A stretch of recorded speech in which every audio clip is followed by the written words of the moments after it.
कानपुर। बहुचर्चित जज प्रतिभा गौतम हत्याकांड। बता दें कि 9 अक्टूबर 2016 को जज प्रतिभा गौतम की लाश उनके घर से बरामद की गई थी। मौके पर मौजूद प्रतिभा के पति मनु अभिषेक रंजन के मुताबिक उनकी वाइफ ने सुसाइड किया था, लेकिन क्राइम सीन देखकर पुलिस को शक हुआ। पीएम रिपोर्ट ने केस पूरी तरह खोलकर रख दिया। महिला जज के मर्डर का खुलासा यूपी पुलिस ने महज 24 घंटे में कर दिया था। तो दोस्तों, कहानी को पूरा जानने के लिए आपको वीडियो के आखिरी तक बने रहना पड़ेगा और हमारे चैनल पर आए हैं तो प्लीज हमारे चैनल को सब्सक्राइब जरूर कर दीजिए। और ये कहानी आपको कहीं से भी ये प्रेरणा देती है कि हमारे समाज में रह रहे कुछ ऐसे लोग जिन्होंने इंसानियत को ही शर्मसार कर दिया, उनसे सतर्क कैसे रहा जाए। तो अपनी एक लाइक हमारी वीडियो पर जरूर दीजिएगा। तो दोस्तों, मैं हूँ देविका और आप सभी का स्वागत है क्राइम स्टोरी विद देविका में। तो आइए चले कहानी की ओर। आइए अब आपको बताते हैं इस घटना के बारे में। साल 2016 में उत्तर प्रदेश के कानपुर शहर में स्थित सर्किट हाउस कॉलोनी में एक जुडिशियल मजिस्ट्रेट रहती थी जिनका नाम था प्रतिभा गौतम। इन्हें यहाँ पर आए ज्यादा वक्त नहीं हुआ था। कुछ ही महीने पहले वह यहाँ रहने के लिए आई थी। उनकी शादी मनु अभिषेक राजन नामक व्यक्ति से हो चुकी थी और उनके पति मन व अभिषेक राजन भी दिल्ली के 30 हजारी कोर्ट में वकालत की प्रैक्टिस करते थे। पत्नी यानी प्रतिभा गौतम कानपुर देहात में एक सिविल जज थी और पति दिल्ली में वकील था। और 9 अक्टूबर 2016 की सुबह को अभिषेक अपनी पत्नी से मिलने के लिए कानपुर सर्किट हाउस कॉलोनी के सरकारी आवास पर पहुंचे, जहां पर इनकी पत्नी रहती थी। अभिषेक अपनी कार से बया रोड कानपुर से दिल्ली आए थे। यह पिछली रात यानी 8 अक्टूबर को दिल्ली से चले थे और 9 अक्टूबर की सुबह ही कानपुर पहुंच जाते हैं। लेकिन जब ये आ रहे थे तो रास्ते में उन्होंने सोचा कि अपनी पत्नी यानी प्रतिभा को कॉल करना चाहिए और उसको बता देना चाहिए कि मैं आ रहा हूँ। अभिषेक प्रतिभा को फोन करता है, लेकिन वो फोन नहीं उठा दी है। अभिषेक ने कई बार कॉल किया, लेकिन उसकी पत्नी प्रतिभा ने फोन नहीं उठाया। और फिर सर्किट हाउस कॉलोनी में पहुंचने के बाद अभिषेक जल्दी से अपनी पत्नी के फ्लैट पर जाता है। वह घर की डोर बेल बजाता है, लेकिन पत्नी दरवाजा नहीं खोलती है। अभिषेक कई बार बेल बजाता है, लेकिन दरवाजा नहीं खुलता है। इसके बाद अभिषेक ने दरवाजे को जोर जोर से पीटना शुरू कर दिया और फिर भी दरवाजा नहीं खुला। हालांकि घर पर एक मेड भी काम करती थी, उसने भी दरवाजा नहीं खोला। अभिषेक को घबराहट हुई क्योंकि दरवाजा अंदर से बंद था। अगर प्रतिभा घर से कहीं बाहर गई होती तो दरवाजा बाहर से बंद होता, न कि अंदर से। इसके बाद अभिषेक ने दरवाजा तोड़ने की कोशिश की। अभिषेक ने दरवाजे पर जोर जोर से लात मारना शुरू किया और 3-4 प्रहार में ही दरवाजे की कुंडी टूट जाती है और अभिषेक परेशानी की हालत में घर के अंदर जाता है। अभिषेक ने देखा कि उसकी पत्नी प्रतिभा पंखे से लटक रही है, उसके दोनों हाथों की नसें भी करती हुई है। यह देखकर अभिषेक डर जाता है और जैसे ही अभिषेक अपनी पत्नी के शव को देखता है तो वह बड़े दुख से उसको छूने की कोशिश करता है। जैसे ही अभिषेक ने प्रतिभा के शव का छुआ तो प्रतिभा की लाश नीचे गिर गई। इसका मतलब यह था कि प्रतिभा के शव को रस्सी के सहारे खड़ा किया गया था। इसके बाद अभिषेक 9 बजे के करीब पुलिस स्टेशन जाता है और सर्किट हाउस से करीब 2-3 किलोमीटर दूर कानपुर कैंट पुलिस स्टेशन में जाकर पुलिस को सूचना देता है कि उसकी पत्नी ने खुदकुशी कर ली है। पुलिस को जब पता चला कि यह आदमी इलाके की जुडिशियल मजिस्ट्रेट की बात कर रहा है तो तुरंत पुलिस की टीम घटनास्थल पर पहुंचती है।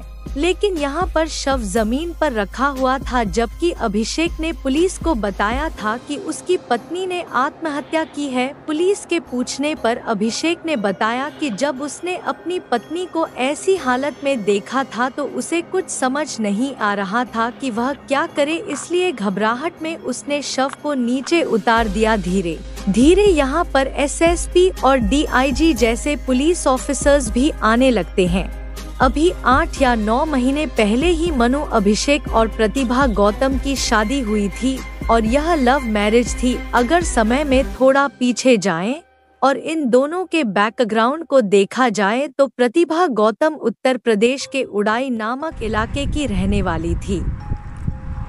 बचपन से यह काफी होनहार और होशियार लड़की थी। इनके पिता एक बैंक में जॉब करते थे और यह एक मिडिल क्लास फैमिली थी।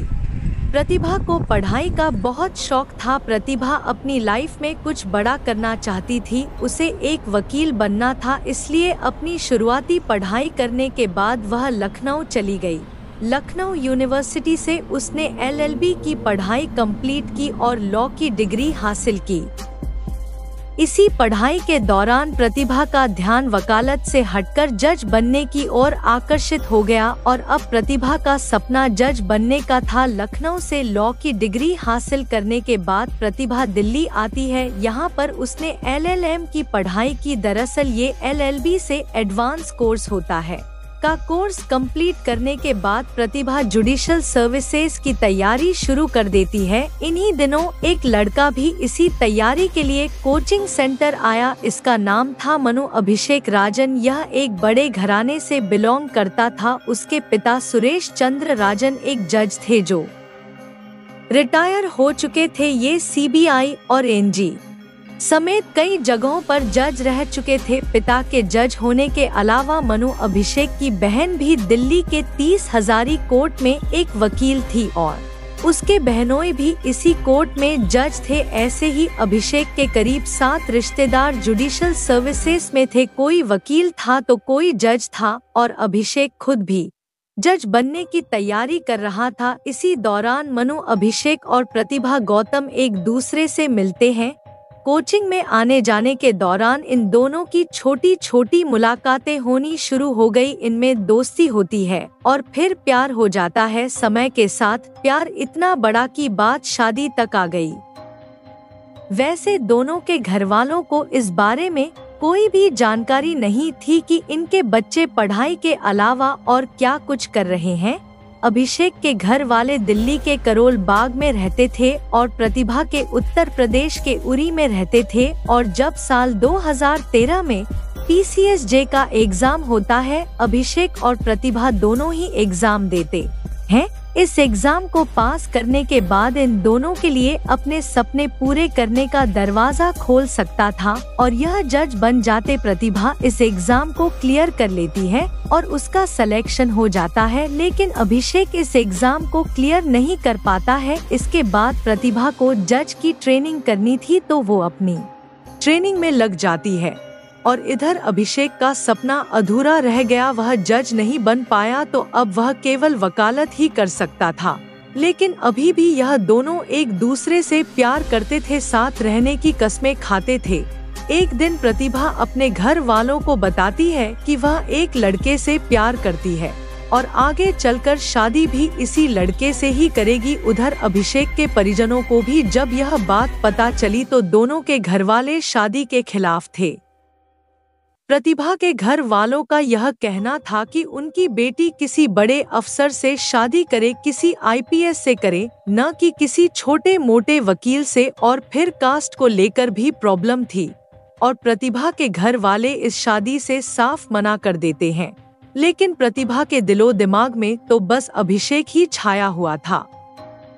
वह इसी लड़के से शादी करना चाहती थी। अभिषेक भी प्रतिभा से ही शादी करना चाहता था, पर अभिषेक के घर वाले भी राजी नहीं थे। दोनों परिवारों की नाराजगी के बावजूद भी इन दोनों का प्यार बरकरार रहता है और प्रतिभा की ट्रेनिंग भी कंप्लीट हो जाती है। फिर 2015 में प्रतिभा की पोस्टिंग कानपुर देहात में एडिशनल सिविल जज के तौर पर हो जाती है। प्रतिभा अपनी जज की सर्विस शुरू कर देती है। जज के तौर पर केस को देखने लगी, फैसला सुनाने लगी और अभिषेक भी दिल्ली के 30 हजारी कोर्ट में वकालत की प्रैक्टिस करने लगा। दोनों में दूरी भले ही हो गई थी, लेकिन ये दोनों फिर भी एक दूसरे के करीब थे। कभी प्रतिभा अभिषेक से मिलने के लिए दिल्ली जाती तो कभी अभिषेक दिल्ली से कानपुर आ जाता था और फिर 29 जनवरी 2016 में मनु अभिषेक और प्रतिभा गौतम बिना अपने घर वालों को बताए दिल्ली के आर्य समाज मंदिर में चोरी छिपे शादी कर लेते हैं। लीगली भी उन्होंने शादी कर ली क्योंकि दोनों के घरवाले इस शादी से इनकार कर रहे थे, इसलिए इनके पास अब और कोई रास्ता नहीं था। शादी के बाद भी ये दोनों अपने अपने घर वालों को मनाते रहते हैं। अभिषेक के घर वाले तो शादी को स्वीकार कर लेते हैं, लेकिन प्रतिभा के घर वाले बिल्कुल भी नहीं मानते। फिर 2 महीनों के बाद 23 अप्रैल को इन्होंने दिल्ली में सबको पार्टी देकर अनाउंस किया कि इनकी शादी हो चुकी है और यह एक बंधन में बंध चुके हैं। पार्टी में प्रतिभा के घर वाले नहीं आए थे क्योंकि वह नाराज थे, बल्कि उन्हें 2 महीनों के बाद पता चला था कि उनकी बेटी ने शादी कर ली है। लेकिन ये लोग फिर भी अभिषेक को अपना दामाद मानने को तैयार नहीं थे। अभिषेक के घर वाले तो प्रतिभा को बहू के तौर पर अपना लेते हैं, लेकिन प्रतिभा के घर वाले अभिषेक को दामाद के तौर पर नहीं अपनाते हैं। इन सब प्रॉब्लम के चलते ही शादी करके अभिषेक और प्रतिभा कानपुर के सर्किट हाउस कॉलोनी में आ गए, क्योंकि यहीं पर प्रतिभा को सरकारी आवास मिला हुआ था। इसी कॉलोनी में IPS, IFS जैसे बड़े ऑफिसर्स भी रहते थे। जिले में जितने भी सरकारी लोग थे ज्यादातर यही इसी कॉलोनी में रहते थे। उस दिन यहाँ रहने के बाद अभिषेक वकालत की प्रैक्टिस करने के लिए वापस दिल्ली चला गया। सब कुछ ठीक चल रहा था। दोनों एक दूसरे से मिलने के लिए कानपुर से दिल्ली और दिल्ली से कानपुर आते जाते रहते थे। धीरे धीरे शादी को 8 महीने बीत गए। 9 अक्टूबर की सुबह अभिषेक प्रतिभा से मिलने के लिए सरकारी आवास पर आया। अभिषेक दरवाजा तोड़कर अंदर जाता है और प्रतिभा को पंखे से लटके हुए देखता है। उसने शव को नीचे उतारा और पुलिस के पास गया। पुलिस मौका-ए वारदात पर पहुंचती है क्योंकि यह मामला एक महिला जज का था और हाई प्रोफाइल था। वकील अभिषेक यहीं पर दुखी हालत में खड़े थे। जज प्रतिभा जमीन पर पड़ी हुई थी। उसके गले में दुपट्टे का फंदा लिपटा हुआ था। दोनों हाथों की नसें करती हुई थी। पुलिस ने फॉरेंसिक टीम को भी बुला लिया था और अब पुलिस की तफ्तीश शुरू होती है। घटनास्थल पर मौजूद हर एक चीज को ध्यान से देखा जाता है और समझा जाता है। जैसा कि अभिषेक ने SSP को बताया कि जब वह यहाँ पर आया था तो प्रतिभा की बॉडी पंखे से लटकी हुई थी। जैसे ही उसने उसे दर्ज किया तो बॉडी नीचे गिर गई। यह सब देखकर पुलिस ने सोचा कि आखिर कोई 2 तरह से खुद की जान क्यों लेगा, या तो वह काटेगा या फिर पंखे से फांसी ही लगाएगा, क्योंकि जब कोई नर्स काटता है तो रक्त का बहाव इतनी तेजी से होता है कि इंसान बेहोश होने लगता है। इस हालत में वह फांसी कैसे लगा सकता है। इसके बाद फॉरेंसिक टीम गले से दुपट्टा आती है तो गले पर 3 बार किसी धारदार चीज से वार किए गए थे। देखने से ऐसा लग रहा था कि यह रेजर ब्लेड से किया गया है और फंदे से भी गले पर का से बना हुआ था। लेकिन आमतौर पर जब कोई व्यक्ति खुद फंदे पर लटकता है या किसी क्रिमिनल को फांसी दी जाती है तो उसके गले पर V या U शेप का मार्ग बनता है, क्योंकि शरीर का पूरा भार गले के आगे वाली साइड पर आ जाता है, जहां पर फंदे का पूरी तरह से खिंचाव होता है। निशान गले की पिछली साइड पर भी आता है, लेकिन ज्यादा नहीं आता है। लेकिन अगर किसी का जमीन पर ही फंदे से गला घोंटते हैं तो शेप का मार्ग बनेगा। कुछ शातिर क्रिमिनल जमीन पर भी ऐसे कत्ल कर सकते हैं जैसे कि वह फांसी ही लगे। लेकिन प्रतिभा के दोनों हाथों की नसें रेजर ब्लेड से कटती हुई थी। इसके अलावा भी कई कट के निशान थे। एक हाथ पर 6 निशान थे और दूसरे पर आप निशान थे, यानी टोटल 14 कथित थे। वारदात की खबर फैलने लगती है, मीडिया के लोग भी आने लगते हैं। पुलिस प्रतिभा के मायके में भी कॉल करती है। प्रतिभा के पिता ने फोन उठाया। पुलिस ने उन्हें बताया कि आपकी बेटी की रहस्यमय तरीके से मौत हो गई है। ये लोग भी बदहवास कानपुर देहात आते हैं। प्रतिभा के शव को पोस्टमार्टम के लिए भेज दिया गया और कुछ लोगों ने क्रिटिसाइज करते हुए यह भी बोला था कि इन लोगों ने एक जज के मृत शरीर को टेम्पो में हॉस्पिटल भेज दिया। तरीका यह था कि एक एम्बुलेंस बुलाना चाहिए था। हॉस्पिटल में भी महिला जज का शव ऐसे ही एक कोने में पड़ा हुआ था। इस सब के चलते रात में बॉडी का पोस्टमार्टम हुआ है।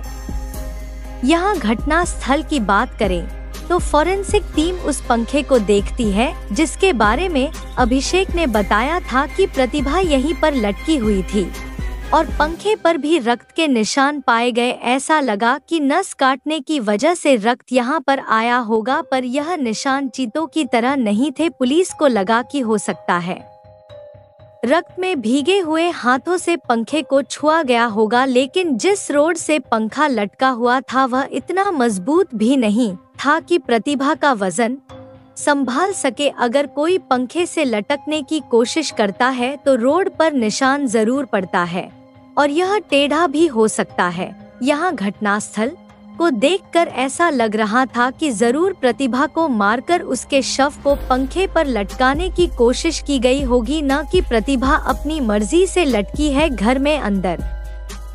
यानी का भी एक ही रास्ता था जहां से मनु अभिषेक दरवाजा तोड़कर घर में आया था। पुलिस ने जब दरवाजे पर गौर किया तो उसकी कुंडी थोड़ी ढीली थी लेकिन टूटी नहीं थी।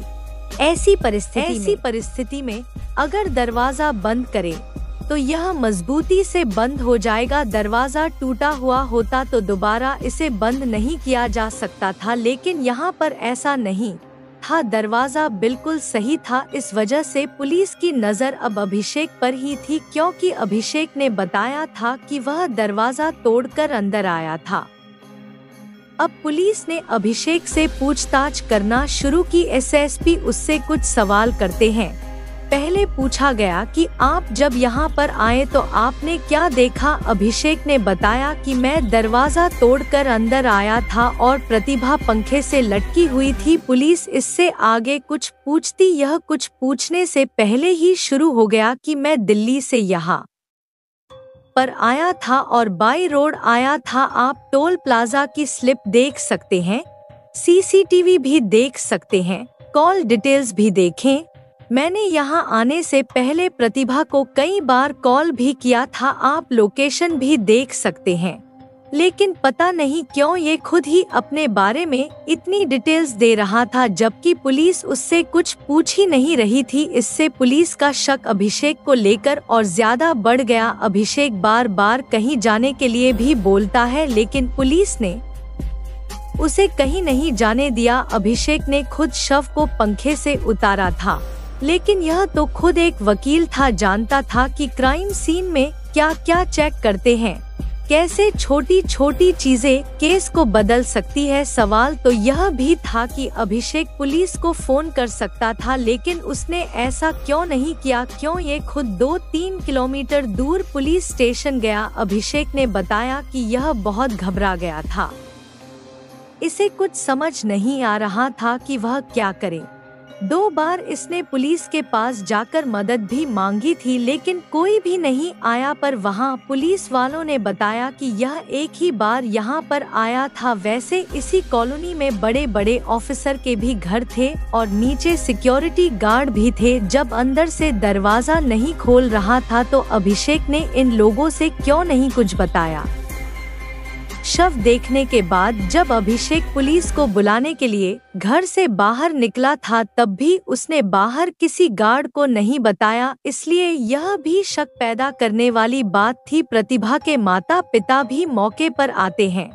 उन्होंने अभिषेक और उसके परिवार पर प्रतिभा की मृत्यु का इल्जाम लगाया। अभिषेक प्रतिभा को उसके माता पिता से बात नहीं से ऐसा लगता था कि प्रतिभा और अभिषेक में झगड़ा चल रहा था और अभिषेक ने व्हाट्सएप चैट में मैं तुझे देख लूंगा और मैं तुझे नहीं छोड़ूंगा जैसी धमकी भी दी थी। अभी तक जो भी सबूत सामने आए थे, चाहे वह सर्कमस्टेंसेस एविडेंस हो या टेक्निकल एविडेंस हो, सब कुछ अभिषेक के खिलाफ था। अब पुलिस ने अपने तरीके से अभिषेक से पूछताछ शुरू कर दी और को ही घंटों में अभिषेक यह स्वीकार कर लेता है कि प्रतिभा का कत्ल इसी ने किया है। अब सवाल यह है कि आखिर उसने ऐसा क्यों किया, अपनी प्रेग्नेंट पत्नी का खून क्यों किया, कत्ल का कारण क्या था। अभिषेक पुलिस को सब कुछ बताता है। दरअसल बात तब से शुरू होती है जब प्रतिभा से इसने शादी की थी और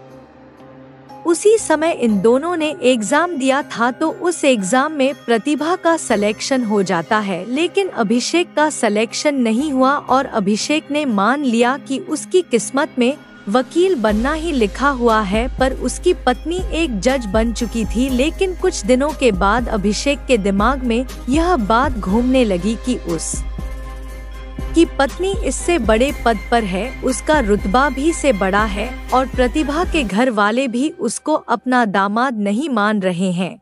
इन सब बातों के अलावा एक सबसे बड़ी बात ये थी, दरअसल शादी के 3 महीने बाद प्रतिभा ने अभिषेक को खुशखबरी दी कि तुम पिता बनने वाले हो और मैं मां बनने वाली हूँ। प्रतिभा अक्टूबर में 3 से 3.5 महीने की गर्भवती थी। इस खुशखबरी से अभिषेक को ज्यादा खुशी नहीं हुई थी लेकिन प्रतिभा बहुत खुश थी। प्रतिभा ने अपनी मां को भी बताया। उसे लगा कि अब शायद उसके घर वाले अभिषेक को अपना दामाद मान लेंगे। प्रतिभा की मां अपनी बेटी की खबर सुनकर बहुत खुश हो दी थी। वह प्रतिभा से मिलना चाहती थी। इधर अभिषेक यह सोच रहा था कि एक तो उसकी पत्नी से बड़े पद पर है, उसका रुतबा भी से बड़ा है, ऊपर से एक बच्चा भी आने वाला है। रिपोर्ट के अनुसार अभिषेक थोड़ा रंगीन मिजाज का था, दोस्तों के साथ घूमता फिरता था, काशी करता था। वह सोचता था अगर बच्चा होगा तो उसकी देखभाल करनी पड़ेगी, नई जिम्मेदारी स्तर पर आ जाएगी और फिर यह आजादी से मौज मस्ती नहीं कर पाएगा। तो इस कारण अभिषेक बच्चन नहीं चाहता था। उसने प्रतिभा से बोला कि बच्चा को गिरा दो। अभिषेक पहले से ही पत्नी को उसके माता पिता से बात करने से रोकता था, अब तो और उसका गला दबाया। थोड़ी ही देर में प्रतिभा ने दम तोड़ दिया। फिर इस घटना को खुदकुशी का रूप देने के लिए अभिषेक दुपट्टे से फंदा बनाकर प्रतिभा को पंखे से लटकाने की कोशिश करता है, पर यह असफल रहता है। फिर उसने प्रतिभा के शव को नीचे ही लिटा दिया। इसके बाद उसने प्रतिभा के फोन को उठाया और व्हाट्सएप की सारी चैट्स को डिलीट कर दिया, यानी मोबाइल फोन में मौजूद सारे सबूत मिटा दिए। लेकिन कातिल हमेशा कोई न कोई गलती जरूर करता है। अभिषेक के साथ भी कुछ ऐसा ही हुआ। वह अपने फोन की व्हाट्सएप चैट को भूल गया और कत्ल करने के 3 घंटे बाद अभिषेक 9 बजे कानपुर कैंट पुलिस स्टेशन जाता है और पुलिस ने वहीं पर पूछताछ करने के बाद अभिषेक को अरेस्ट कर लिया था। जिस लड़की ने उसके लिए अपने परिवार से बगावत की, जो मां बनने वाली थी, 3 महीने की गर्भवती थी, उस हैवान ने उसका ही कत्ल कर दिया। घटनास्थल से पुलिस ने दुपट्टा तो बरामद कर लिया था, लेकिन जिस ब्लेड से प्रतिभा के शरीर पर कट लगाए गए थे वो नहीं मिल सका। वैसे इस घटना को अंजाम देने से पहले ही अभिषेक ने काम करने वाली मेड और प्रतिभा के ड्राइवर को छुट्टी पर भेज रखा था। इसका मतलब अभिषेक कई दिनों से इस कत्ल की प्लानिंग कर रहा होगा। प्रतिभा के पिता द्वारा लिखाई गई रिपोर्ट के अनुसार अभिषेक को मेहनत और उसके माता पिता को क्यों बनाया गया। अभिषेक के व्हाट्सएप चैट से कत्ल का यह कारण पता चलता है कि यह बच्चा नहीं चाहता था और इसी बात पर यह झगड़ा करता था। मनु अभिषेक तो पुलिस की गिरफ्त में ही था, लेकिन उसके माता पिता फरार हो गए थे। इनके खिलाफ कोर्ट ने अर्जेंट लेबल वारंट जारी करने और कुर्की करने के आदेश दिए थे। फिर अभिषेक के माता पिता ने सुप्रीम कोर्ट से स्टे ऑर्डर ले लिया। फिर सुप्रीम कोर्ट इन्हें कानपुर कोर्ट में सरेंडर करने का आदेश देता है और 18 अक्टूबर को ये दोनों भागे हुए आरोपी सीएमएम कोर्ट में पेश होते हैं। इसके बाद Abhishek session court, high court, supreme court तक बेल की अर्जी लगाता है, लेकिन सभी ने इसे खारिज कर दिया और 2022 में अभिषेक को जेल में करीब 5 साल हो गए थे। फिर अप्रैल 2022 में हाई कोर्ट से अभिषेक को जमानत मिल गई और अभिषेक जेल से बाहर आ गया, लेकिन यह केस अभी भी कोर्ट में चल रहा है और अभी भी फैसला आना बाकी है। इस पूरी घटना के बारे में आपकी क्या राय है, कमेंट बॉक्स में जरूर बताएं। और अगर हमारी मेहनत पसंद आई हो तो इस वीडियो को लाइक करते हुए शेयर भी करें। अगर आपने अब तक चैनल को सब्सक्राइब नहीं किया है तो हमारे चैनल को सब्सक्राइब कर लीजिए। धन्यवाद।